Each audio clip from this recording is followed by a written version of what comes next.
বাংলাদেশি কর্মীদের জন্য সংযুক্ত আরব আমিরাতের ইউএই, বিশেষ করে দুবাইয়ের কাজের ভিসা, ওয়ার্ক পারমিট চালুর বিষয়ে 2026 সালে বড় ধরনের ইতিবাচক পরিবর্তন এসেছে। বিগত সময়ের কড়াকড়ি বা জটিলতা কাটিয়ে বর্তমানে সীমিত পরিসরে এবং নির্দিষ্ট কিছু নিয়মে দুবাইয়ের লেবার ও রেসিডেন্স ভিসা ইস্যু হওয়া শুরু হয়েছে। দুবাই কাজের ভিসার বর্তমান সর্বশেষ পরিস্থিতি এবং নতুন নিয়মগুলো নিচে বিস্তারিত তুলে ধরা হলো। 1. দুবাই কাজের ভিসা 2026-এর সর্বশেষ অবস্থা। সংযুক্ত আরব আমিরাত সরকার বাংলাদেশি কর্মীদের জন্য কাজের ভিসা এবং কোটা নতুন করে ইস্যু করা শুরু করেছে।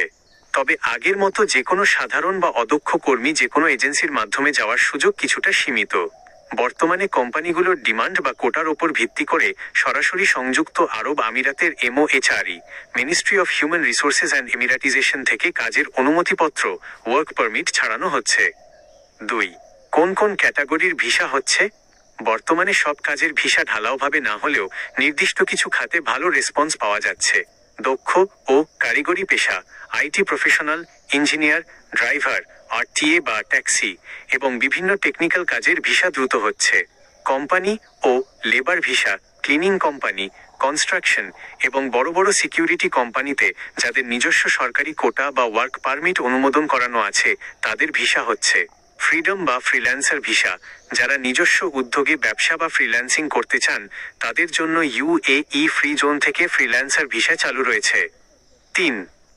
বাংলাদেশ থেকে আবেদনের নতুন নিয়ম ও বাধ্যতামূলক ধাপ। 2026 সালে দুবাই কাজের ভিসা প্রসেসিংয়ের ক্ষেত্রে কোনো রকম শর্টকাট বা দালালি পদ্ধতি কাজ করবে না। আপনাকে অবশ্যই নিচের ধাপগুলো মেনে চলতে হবে। 1. কোম্পানির বৈধ অফার লেটার সংগ্রহ। ধাপ 1. দুবাইয়ের কোনো নিবন্ধিত কোম্পানি থেকে সরাসরি লিখিত চাকরির চুক্তিপত্র বা অফার লেটার সংগ্রহ করতে হবে। চাকরি বা কোম্পানির বৈধতা ইউএই এমওএইচআরই স্মার্ট অ্যাপের মাধ্যমে আগেই যাচাই করে নিন। 2. জিএএমসিএ, মেডিকেল ও পুলিশ ক্লিয়ারেন্স। ধাপ 2. বাংলাদেশস্থ জিএএমসিএ অনুমোদিত মেডিকেল সেন্টার থেকে সম্পূর্ণ ফিট সার্টিফিকেট নিতে হবে এবং বাংলাদেশ পুলিশ থেকে অরিজিনাল পুলিশ ক্লিয়ারেন্স সার্টিফিকেট সংগ্রহ করতে হবে। 3. কাগজপত্র সত্যায়ন, অ্যাটেস্টেশন। ধাপ 3. আপনার শিক্ষাগত যোগ্যতার সার্টিফিকেট বা কাজের অভিজ্ঞতা বাংলাদেশের পররাষ্ট্র মন্ত্রণালয় এমওএফএ এবং ঢাকায় অবস্থিত সংযুক্ত আরব আমিরাতের ইউএই দূতাবাস থেকে বাধ্যতামূলকভাবে সত্যায়ন করিয়ে নিতে হবে। 4. বিএমইটি রেজিস্ট্রেশন ও স্মার্ট কার্ড। ধাপ 4. ভিসা কপি এবং কাজের চুক্তিপত্র নিয়ে বাংলাদেশের জনশক্তি কর্মসংস্থান ও প্রশিক্ষণ ব্যুরো বিএমইটি অফিসে গিয়ে আঙুলের ছাপ, বায়োমেট্রিক্স দিয়ে বিএমইটি স্মার্ট কার্ড সংগ্রহ করতে হবে। স্মার্ট কার্ড ছাড়া বাংলাদেশ এয়ারপোর্ট থেকে ফ্লাই করা যাবে না। ভিসা প্রতারণা থেকে বাঁচতে জরুরি সতর্কতা। বর্তমানে ভিসা খোলার খবরকে পুঁজি করে অনেক দালাল চক্র ভুয়া অফার লেটার বা ভিজিট ভিসাকে কাজের ভিসা বলে লাখ লাখ টাকা হাতিয়ে নেওয়ার চেষ্টা করছে। এই বিষয়গুলো অবশ্যই মাথায় রাখুন।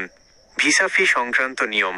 সংযুক্ত আরব আমিরাতের শ্রম আইন ইউএই লেবর ল অনুযায়ী একজন কর্মীর ওয়ার্ক পারমিট এবং এন্ট্রি ভিসার সমস্ত খরচ নিয়োগকারী কোম্পানি বহন করতে বাধ্য।